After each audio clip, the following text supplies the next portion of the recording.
ঠিক আছে, তাহলে মানব শরীর তত্ত্ব, চলন, অঙ্গচলন, এই চ্যাপ্টারটা বেসিক্যালি কি নিয়ে? হাড্ডি। ঠিক আছে, মানবদের হাড্ডির খুবই ডিটেইলস এবং হচ্ছে এই হাড্ডি জনিত কিছু রোগ আছে সেগুলো দেখবো, তারপরে কি হাড্ডিগুলোর অবস্থান দেখবো। ঠিক আছে, কঙ্কালের সংকল সম্পর্কে জানবো। ওকে, তো ফার্স্ট যেটা আমরা একটু দেখবো, অঙ্গ চলন ও অঙ্গচলনা কি প্রাণীর বৈশিষ্ট্য, কথা বললো না। ঠিক আছে, তারপরে বলছে যে এখানে কি হয়, এখানে হচ্ছে খাদ্যের অন্বেষণ হয়, আত্মরক্ষা হয়, প্রযোজন হয়, এগুলা দিয়ে কি, এগুলা সব হচ্ছে কি আমাদের অঙ্গের সাথে জড়িত, তাই তো। এবং এখানে আমাদের যে ভার বহন করে শক্ত কাঠামোটাকে কি বলি? কঙ্কাল, তাই তো, যারা যেটাই হচ্ছে কি আমাদের অঙ্গের মেইন জিনিস, তাই তো। ভার বহন করে শক্ত কাঠামো কি? কঙ্কাল। কঙ্কাল কি? কঙ্কাল হলো ভার বহনকারী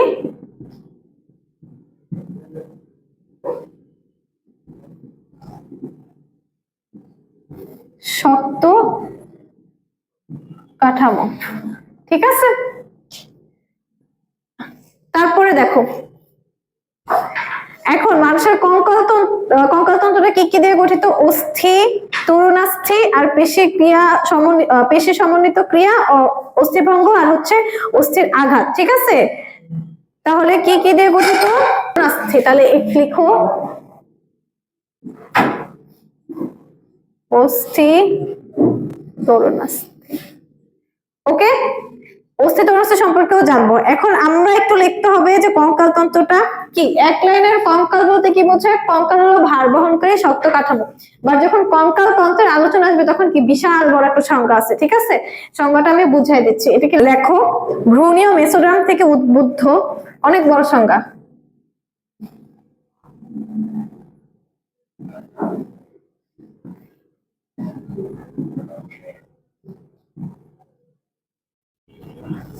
বুঝতেছো?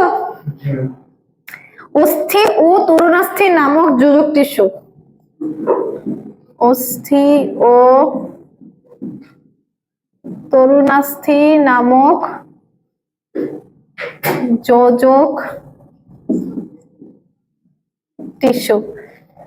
ভ্রূণের মেসোডার্ম মানে কি? মেসোডার্ম হচ্ছে একটা স্তর যেখান থেকে একটা কি তৈরি হয়? অস্থি আর তরুণাস্থি নামক একটা যোজক টিস্যু, যেটা কি করে? যোজক টিস্যুর সমন্বয়ে যে তন্ত্র, যোজক টিস্যুর সমন্বয়ে যে তন্ত্রটা বেসিক্যালি কি করবে? তন্ত্রটা দেহের কাঠামো সৃষ্টির মাধ্যমে, দেহের কাঠামো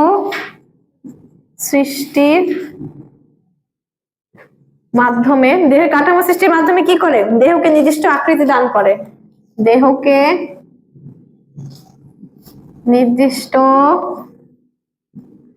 আকৃতি দান করে। আর কি করে বলো?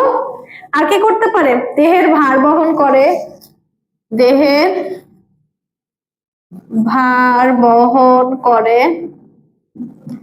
এরপরে কি করে? পেশি সংযোগের স্থান প্রদান করে। কি করে? পেশি সংযোগের স্থান প্রদান করে, পেশি সংযোগের স্থান প্রদান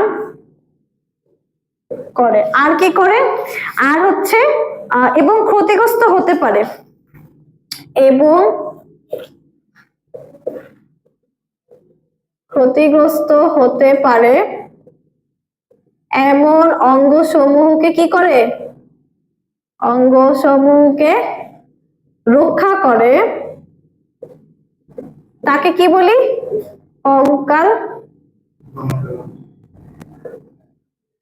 কঙ্কালতন্ত্র বলে। সংজ্ঞা অনেক বড়, যে খুব ভালো পড়তে চাও পুরাটা একদম মুখস্থ করবে, আর যার কাছে মনে হয় যে আমি এত বড় পারবো না, সে নিজের মতো করে বুঝে একটু মেইন কি ওয়ার্ডস যেটা সেগুলোকে ঠিক রেখে কি করবা? ইয়াটা লিখে ফেলবা। ঠিক আছে, বুঝতে পারছি? আচ্ছা, next I want to move into বহিঃকঙ্কাল আর অন্তঃকঙ্কাল, মানে এটা হচ্ছে যে প্রকারভেদ। এটা কি লেখা শেষ? আমি কিন্তু বইয়ের ইয়া দিয়ে পড়াচ্ছি যেন তোদের বাসায় যে আর পড়তে কষ্ট না হয়, ঠিক আছে? বইয়ের মানে বইয়ের ভাষা ধরে ধরে পড়াচ্ছি, অলসো ওইটাকে নিজের ভাষায় বুঝাই দিচ্ছি। তো আশা করি বাসায় যে পড়তে এখন আর কষ্ট হবে না, ঠিক আছে? তাহলে দেখো কঙ্কালতন্ত্র হচ্ছে 3 ভাগে বিভক্ত, একটা হচ্ছে বহিঃকঙ্কাল, অন্তঃকঙ্কাল, আর একটা হচ্ছে স্প্যাঙ্কনিক কঙ্কালতন্ত্র। তাহলে একটু লেখো কঙ্কালতন্ত্রের শ্রেণীবিন্যাস। শ্রেণীবিন্যাস, শ্রেণী বিভাগও বলা যায়, ঠিক আছে?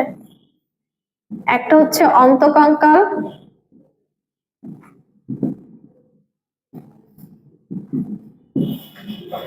তারপরে হচ্ছে বহিঃকঙ্কাল, আরেকটা হচ্ছে স্প্যাঙ্ক। আচ্ছা এখন দেখো অন্তঃকঙ্কাল বলতে আমরা জেনারেল তো কি কি বোঝাবো? অস্থি, তরুণাস্থি, লিগামেন্ট। কে কে এখানে আছে? হচ্ছে অস্থি,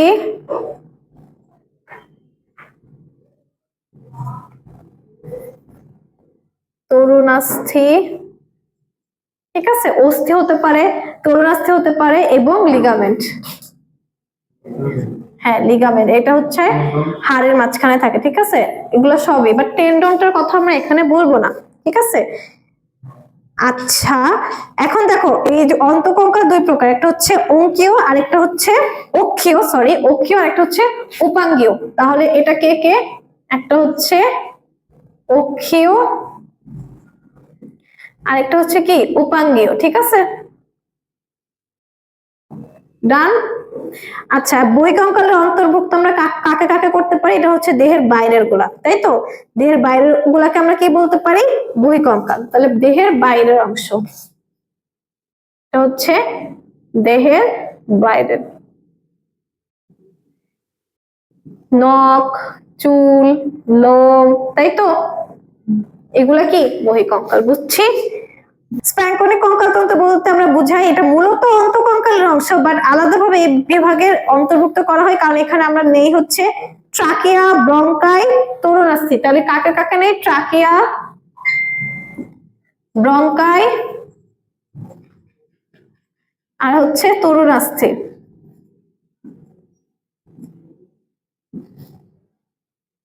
ওকে বুঝতে পারছি? আর এই ট্রাকিয়া, ব্রঙ্কাই, তরুণাস্থিকে আমরা ল্যারিক্স এর অন্তর্ভুক্ত বলি। কার? ল্যারিক্স। এটা একটু এমসিকিউ তে আসে, একটু মনে রাখতে হবে, ঠিক আছে? আচ্ছা শ্রেণী বিভাগ বোঝা শেষ, তাই তো? শেষ, বুঝতে পারছি? ভালো করে আশা করি বুঝতে পারছি। এখন হচ্ছে কঙ্কালতন্ত্রের কাজ, এটা ক্ষয়ের জন্য দেখতে পারো, ঠিক আছে? একটা হচ্ছে একটা যান্ত্রিক কাজ, আরেকটা হচ্ছে তোমার ওরা আচ্ছা মূলত কঙ্কালতন্ত্রের যে কাজ, ঠিক আছে? আমরা শ্রেণী বিভাগ করতে পারি কি যান্ত্রিক আর রাসায়নিক দিয়ে না? কঙ্কালতন্ত্রের কাজ যদি চাই তুমি তোমার মতো করে লিখতে পারো, ঠিক আছে? 5-6টা, বাট তোমার ইচ্ছা, তুমি যদি মনে করো আমরা যান্ত্রিক রাসায়নিক শ্রেণী বিভাগ করবো সেটা তোমার ইচ্ছা, ঠিক আছে? তাহলে 1-2টা, একটা হচ্ছে যান্ত্রিক আর একটা কি? কোথা থেকে? কঙ্কালতন্ত্রের কাজ না পুরো চ্যাপ্টার থেকে এত না, বাট মাঝে মধ্যে খুব ভেরি রেয়ার, ঠিক আছে? তাহলে একটা যান্ত্রিক আর একটা কি রাসায়নিক, ঠিক আছে? যান্ত্রিক কি কি হতে পারে? কাঠামো গঠন, সংযোগ, তল সৃষ্টি, চলন, ভার বহন। তাহলে কি কাঠামো, কাঠামো,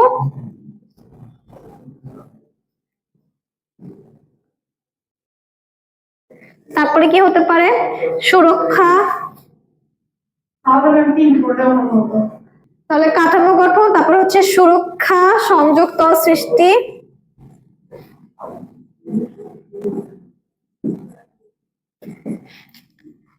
তারপরে হচ্ছে চলন আর ভার বহন। এগুলোর এক্সপ্লেনেশন বুঝবো না। কাঠামো গঠন করে, সুরক্ষা দেয়, সংযোগ, ভিতরে যে সংযোগগুলো আছে সেগুলা সেই জন্য তল সৃষ্টি করে, চলনে সাহায্য করে, ভার বহনে সাহায্য করে, ঠিক আছে? এটা তো বাইরে বাইরের ব্যাপার স্যাপার গুলা। আর যেটা রাসায়নিক সেটার ক্ষেত্রে করে হচ্ছে রক্তকণিকা উৎপাদন করে। কি করে? রক্তকণিকা উৎপাদন,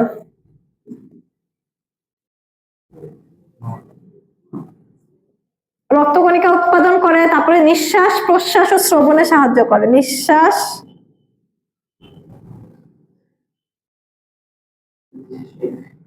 প্রশ্বাস ও শ্রবণ। বুঝতে পারতেছি? তারপরে হচ্ছে রোগ প্রতিরোধ, এগুলো সব কি ভিতরের জিনিসপাতি না, এগুলো হচ্ছে রাসায়নিক।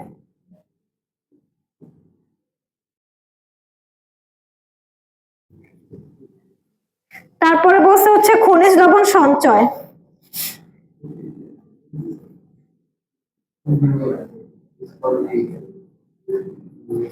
আর লাস্ট ওয়ান ইজ হরমোন নিয়ন্ত্রণ। ঠিক আছে, হরমোনাল নিয়ন্ত্রণ।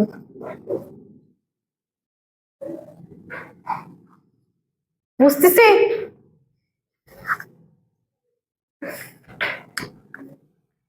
আচ্ছা, আর কঙ্কালতন্ত্রের উপাদানগুলো পড়াই। কঙ্কালতন্ত্রের উপাদান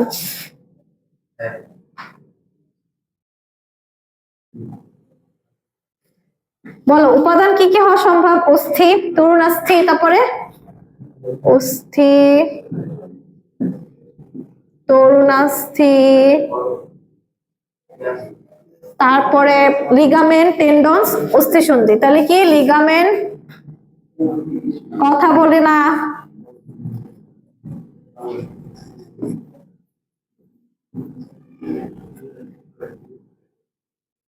ঠিক আছে, বুঝতে পারছি?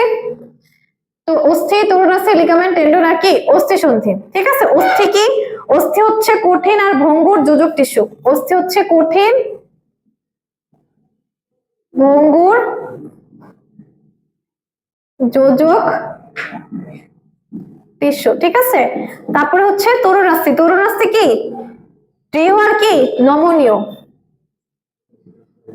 দৃঢ় নমনীয়। লিগামেন্ট আর টেন্ডন এটা হচ্ছে অস্থি বন্ধনী। ঠিক আছে, লিগামেন্ট হচ্ছে অস্থি বন্ধনী শ্বেত বর্ণের তন্তুময় স্থিতিস্থাপক। আচ্ছা, এটা হচ্ছে ঘন শ্বেত বর্ণের, ঘন শ্বেত বর্ণের তন্তুময়, তন্তুময় স্থিতিস্থাপক বন্ধনী। বুঝতে পারছি? বুঝছি? আচ্ছা, আর টেন্ডন হচ্ছে ঘন মজবুত শ্বেত বর্ণের নমনীয় অস্থিতিস্থাপক তন্তুময় যোজক টিস্যু।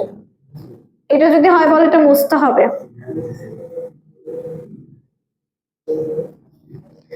উপরেরটা শেষ, কঠিন ভঙ্গুর যোজক টিস্যু, দৃঢ় নমনীয় তো শেষ হওয়ার কথা। আর হচ্ছে তোমার এখান থেকে টেন্ডন, টেন্ডনটা দেখাবো, লিগামেন্ট তো দেখালাম, শেষ। ঘন শ্বেত বর্ণের তন্তুময় স্থিতিস্থাপক বন্ধনী।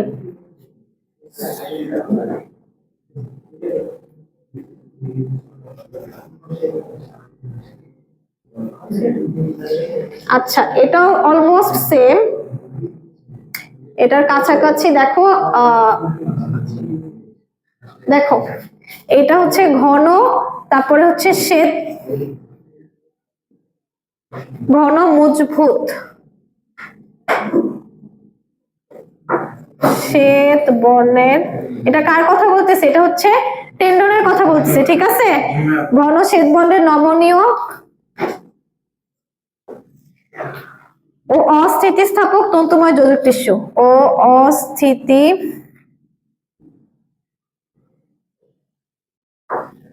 স্থাপক তন্তুময় যোজক টিস্যু। বুঝছি? বুঝতে পারছি? আর একটা অস্থি অন্য অস্থির সাথে সংযুক্ত, একটা অস্থির সাথে একটি, আচ্ছা এটা উল্টা করে লিখলে দেখা যাবে না, একটি অস্থির সাথে অন্য স্থির সংযোগ। ঠিক আছে, সংযোগ স্থল। বুঝতে পারছি? ক্লিয়ার?